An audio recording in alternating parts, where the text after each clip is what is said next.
आज है द्वादशी तिथि। आज हम आपको सुनाएंगे माता तुलसी की और एकादशी व्रत के पारने की कथा। माना जाता है कि एकादशी व्रत करना जितना सर्वश्रेष्ठ है उतना ही सर्वश्रेष्ठ पारणे सही समय पे जैसा कि द्वादशी तिथि पे अवश्य से करना चाहिए। साथ ही माता तुलसी की कथा भी आप सभी के लिए इस वीडियो में लेकर के आई हूँ। तो जैसा कि एक समय की बात है, राजा अम्बरीश ने एकादशी का व्रत रखा था। ऋषि दुर्वासा आए और कहा कि मैं स्नान करने जा रहा हूँ, स्नान करके आकर के ही भोजन कर लूँगा। राजा अम्बरीश ने जब एकादशी तिथि समाप्त होने आई तो ऋषि दुर्वासा नहीं पधारे, तो जल ग्रहण करके एकादशी की समाप्ति की। थोड़ी देर में दुर्वासा आए तो उन्हें पता चला कि राजा ने उनकी अनुपस्थिति में एकादशी की समाप्ति कर ली है, तो उन्हें बहुत ही गुस्सा आया और राजा अम्बरीश को मारने के लिए अपनी जटा छोड़कर एक पिशाचिनी जैसे कोई उत्पन्न की गई और राजा अम्बरीश को मारने के लिए छोड़ दी। उधर भगवान विष्णु ने पिशाचिनी को मारने के लिए अपना सुदर्शन चक्र भी छोड़ दिया। सुदर्शन चक्र पिशाचिनी को मारकर ऋषि दुर्वासा को मारने चला गया। तभी ऋषि दुर्वासा तीनों लोकों के भोगे, लेकिन सुदर्शन चक्र के से कोई उन्हें नहीं बचा पाता। आखिरकार वे भगवान श्री हरि विष्णु जी के आगे गिड़गिड़ाने लगे। तो भगवान विष्णु ने कहा, आपने मेरे भक्त को दुख दिया है, इसलिए मैं भी कुछ नहीं कर सकता। आपको अगर अपने प्राण बचाने हो तो अम्बरीश से माफ़ी मांगनी होगी। तभी ऋषि दुर्वासा अम्बरीश के पास गए और उनसे माफ़ी मांगी और अपने प्राण बचाने को कहा। तब राजा अम्बरीश ने उन्हें माफ़ किया। तब जाके सुदर्शन चक्र लौट आया। यह है एकादशी की महिमा। अगली कथा है, एक बार शिव ने अपने तेज को समुद्र में फेंक दिया था। उससे एक महातेजस्विनी बालक का जन्म हुआ। यह बालक आगे चलकर जालंधर के नाम से पराक्रमी दैत्य राजा बना। इसकी राजधानी का नाम जालंधर नगरी था। दैत्यराज कालनेमी की कन्या वृंदा का विवाह जालंधर से हुआ था। जालंधर महाराक्षस था।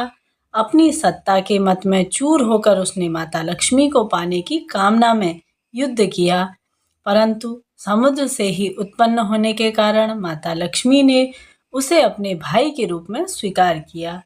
वहां से पराजित होकर वह देवी पार्वती को पाने की लालसा में कैलाश पर्वत चला गया।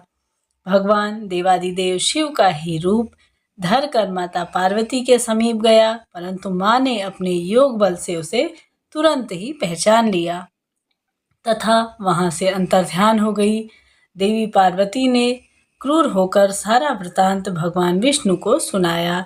जालंधर की पत्नी वृंदा अत्यंत ही पवित्रनी नारी थी और उसी के पतिव्रता धर्म से ही उसकी शक्ति से जालंधर न तो मारा जाता था और न ही पराजित होता था।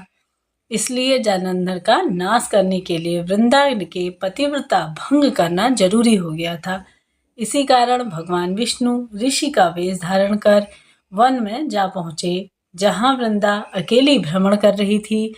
भगवान के साथ दो मायावी राक्षस भी, जिन्हें देखकर वृंदा भयभीत हो गई।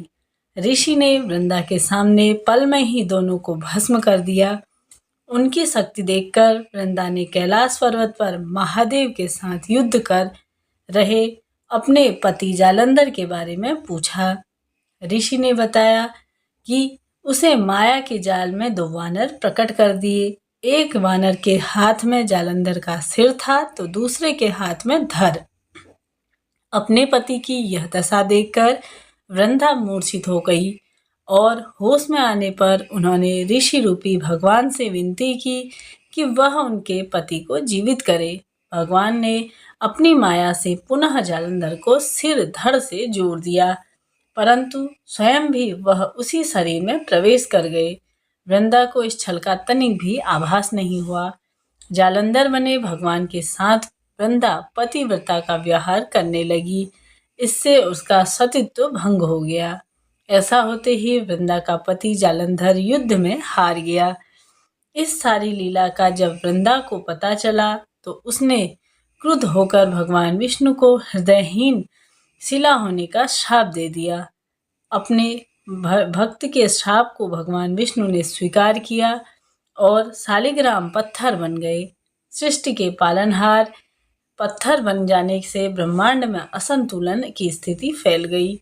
यह देखकर सभी देवी देवता ने वृंदा से प्रार्थना की कि वह भगवान विष्णु को श्राप मुक्त कर दे। वृंदा ने भगवान विष्णु को श्राप मुक्त कर दिया और स्वयं आत्मदाह किया। जहाँ वृंदा भस्म हुई वहाँ पर तुलसी का पौधा उग गया।